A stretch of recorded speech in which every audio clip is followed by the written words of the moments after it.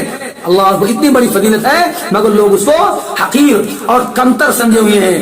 پیغمبر اسلام جناب محمد رسول اللہ صلی اللہ علیہ وسلم نے فرمایا کہ جب تم جو ہے کپڑے پہنو تو اپنے پینٹ کو, ازار کو, لنگی کو, پاجامہ کو ٹخنے کے اوپر پہنو. اور چاہے اس قدر غلو کہ 1.5 جو ہے اونچا پہنتے ہیں, یہاں تک کہ گھٹنے کے قریب لنگی لے آتے ہیں. کیا ہے یہ غلو ہے میرے بھائی.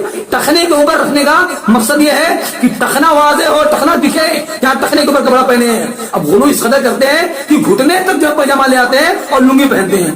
دیکھا گیا, بارہا روکا گیا, مگر اپنی انہی حرکتوں سے وہ باز نہیں آتے. اللہ کے حبیب جناب محمد رسول اللہ صلی اللہ علیہ وسلم کی جو تعلیمات ہیں مساجد کے آداب کے تعلق سے, ہم سب کو اس میں عمل کرنا چاہیے. میرے بھائیوں, میرے دوستوں, ہمیں ضرورت ہے ہم مسجد کا احترام کریں, مسجد کے تقدس کو پامال نہ کریں, اور ذکر و اذکار زیادہ زیادہ کریں. رب کی تلاوت, قرآن کریم کی تلاوت کریں, اور اللہ سبحانہ و تعالیٰ کو راضی خوش کرنے کے لیے ذکر و اذکار کریں جس سے اللہ تعالیٰ راضی خوش ہو. لیکن مسجد کے اندر کسی قسم کی سیاسی باتیں نہ کی جائیں. مسجد کے اندر لوگوں سے, مقتدیوں سے ووٹ نہ مانگا جائے. مسجد کے اندر اور دیگر باتوں سے بچا جائے. مساجد وَأَنَّ الْمَسَاجِدَ لِلَّهِ فَلَا تَدْعُوا مَعَ اللَّهِ أَحَدًا, مسجدیں اللہ کے لیے خاص ہیں, اللہ کے سوا کسی اور کو نہ پکارا جائے.